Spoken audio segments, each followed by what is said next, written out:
What kind of a person looks into the eyes of a thirsty child asking for a simple glass of water and decides that it would be their last? How does an ordinary family disagreement escalate into one of the most heartbreaking tragedies a community has ever witnessed? This isn't a fictional story.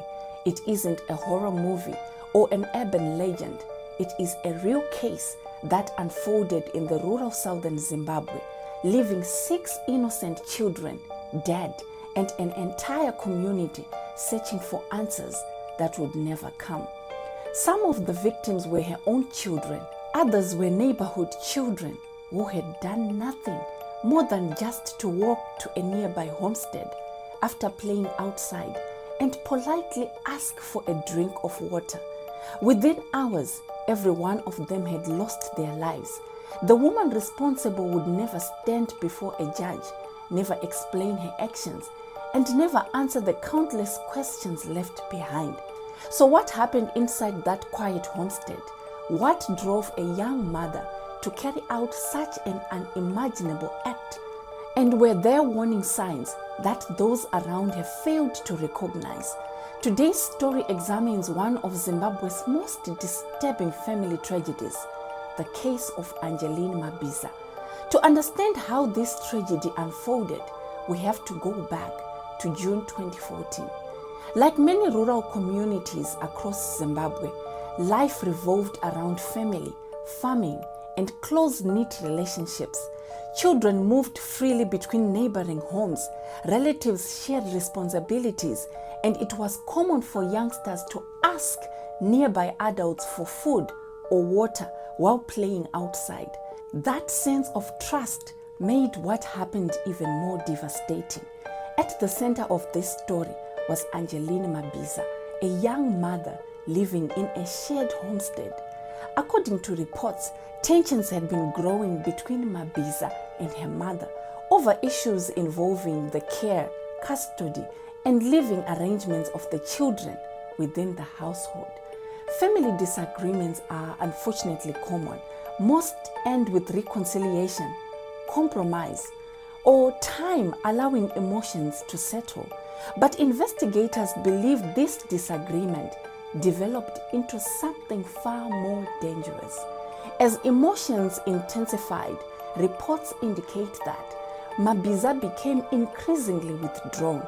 She reportedly refused to eat for 2 consecutive days, an apparent hunger strike, reflecting the depth of her emotional distress and anger.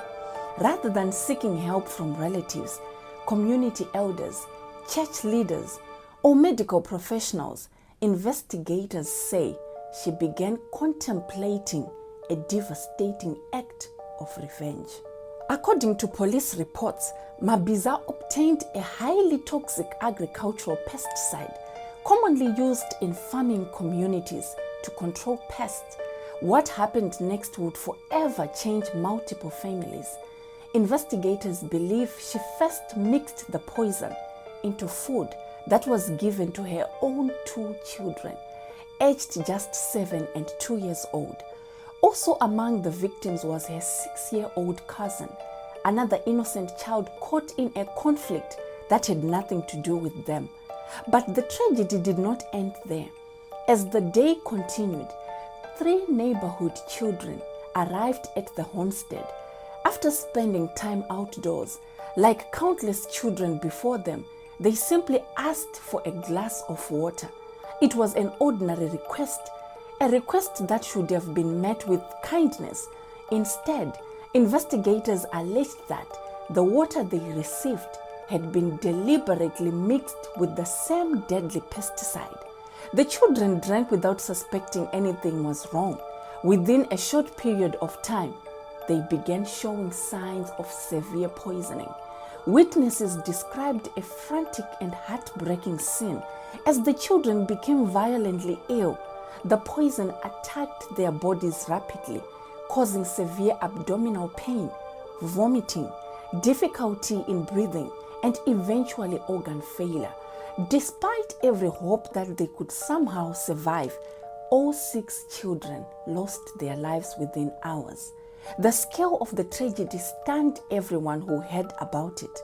Entire families were destroyed in a single afternoon. Parents who had expected to welcome their children home that evening instead found themselves identifying the bodies of sons, daughters, nieces, nephews, and cousins.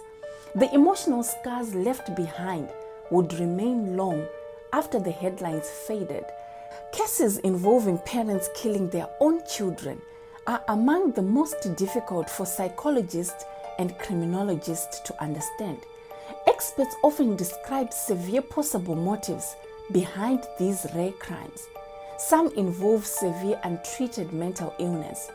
Others stem from overwhelming emotional crisis, domestic conflict, revenge against a partner or a family member, or distorted thinking in which the offender believes there is no future for themselves or their children.